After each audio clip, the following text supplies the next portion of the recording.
Welcome back to 90 Minutes Later, the only place honest enough to call out the absolute circus that modern football has become. Today, you and I are going to sift through the wreckage of football economics, laugh at the delusional hype machine, and figure out exactly when the transfer market lost its last remaining brain cell. Look at the build-up to the World Cup 2026. Before a single ball was kicked, sports journalists were screaming that Michael Olise was a £200 million messiah. Let that sink in. £200 million. That is prime Neymar money. That is buy a private tropical island, pave over the rainforest, and build a gold-plated stadium kind of cash. It is absolute madness.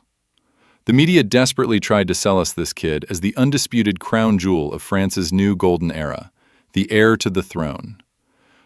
But let's be honest, if you actually turned off your phone, ignored the toxic tactical charts on social media, and watched the actual matches with your own two eyes, you would realize we were witnessing the most overpriced ghost in modern tournament history. He was virtually invisible. But of course, before the fanboys on the internet start crying, we have to look at the statistics. I can already hear his online defense squad aggressively typing, getting ready to throw the record books directly at our faces to justify that absurd price tag. Sure, let's give him some credit where it is due.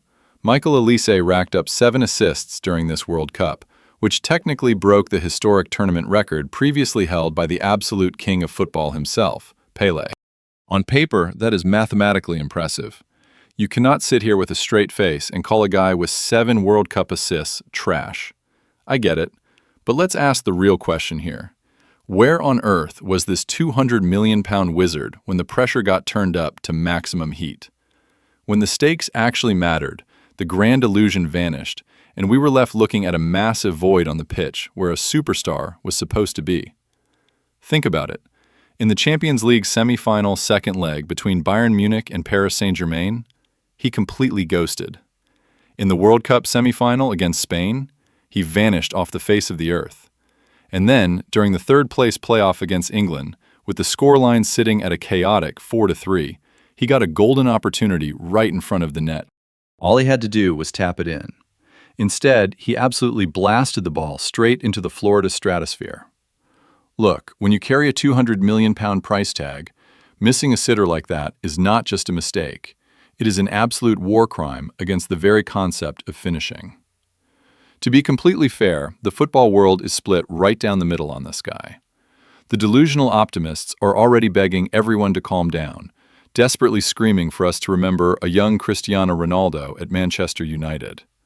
They love pointing out that back in the day, early Cristiano was constantly criticized for being way too flashy, doing endless, useless stepovers, lacking maturity in the big moments, and acting like some sensitive pitch artist instead of a ruthless, cold-blooded killer.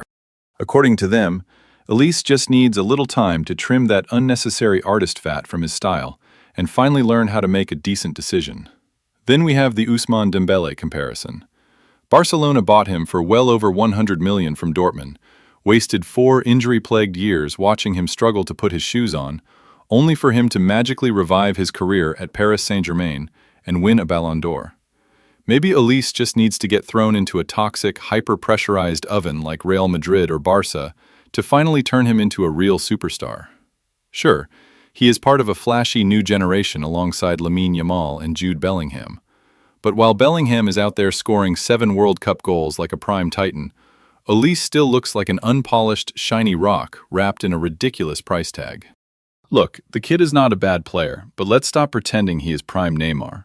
Give him 2 more seasons in the absolute pressure cooker of European football, and we will finally see if he transforms into a genuine world beater, or if he is just destined to remain a flashy, over-edited, viral highlight reel on social media.